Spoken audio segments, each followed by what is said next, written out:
In 1968, during one of the most turbulent periods in American history, my grandmother gathered her closest friends in her living room every Sunday. They prayed, planned, and prepared for whatever came next. They knew something profound that researchers today are just beginning to confirm. Our community's greatest strength has always been our ability to transform uncertainty into action. These women faced overwhelming odds: political upheaval, economic uncertainty, and societal hostility. Yet, in the midst of it all, they didn't just survive. They built legacies. Their living rooms became command centers for resilience. Their church basements transformed into organizing headquarters, and their beauty salons became information hubs. Today, we find ourselves in another political moment, a time when division, economic strain, and uncertainty dominate the headlines.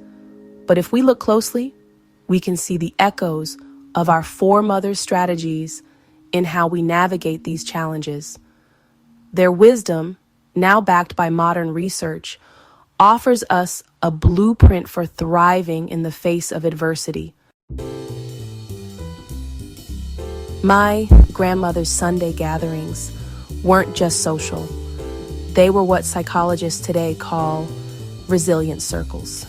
These were spaces where shared experiences transformed into collective strategies. During the civil rights movement, these circles became the foundation for action. Black women used their homes as safe havens for planning protests, educating their communities, and supporting one another emotionally. They understood that resilience isn't about standing alone. It's about standing together. Today, we can recreate those circles in our own lives.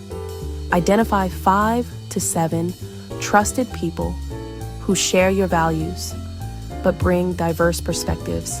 Meet regularly, virtually or in person, and use this time to share resources, information, and emotional support.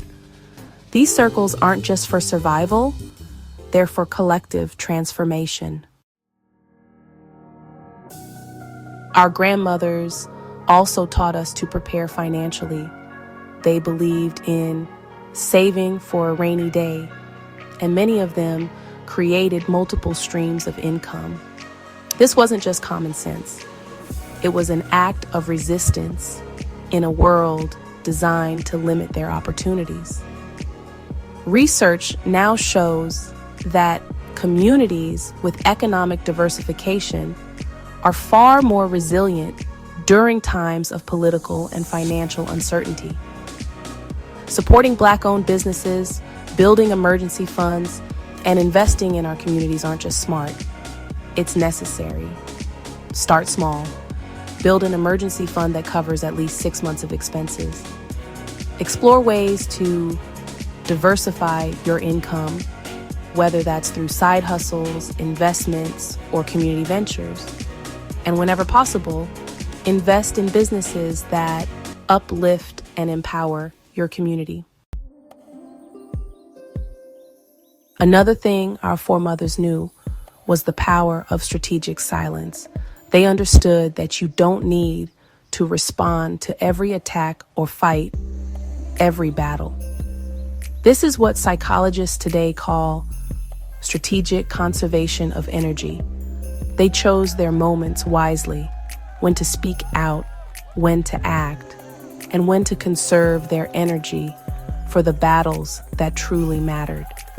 It's a lesson we can take to heart in today's world, where the constant barrage of news and social media can leave us drained. Set boundaries around your time and energy. Limit your media consumption.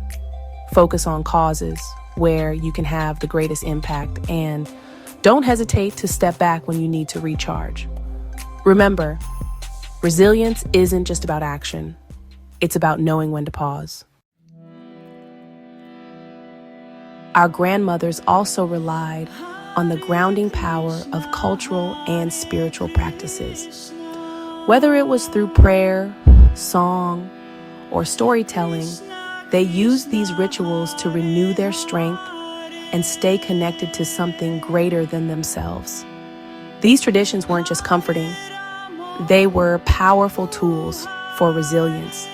They reminded them of who they were and where they came from, anchoring them in their identity even during the most challenging times. Honor these traditions in your own way.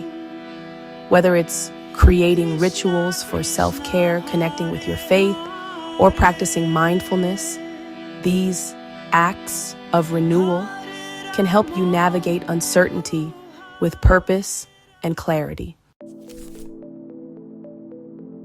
Finally, our foremothers knew the importance of legacy.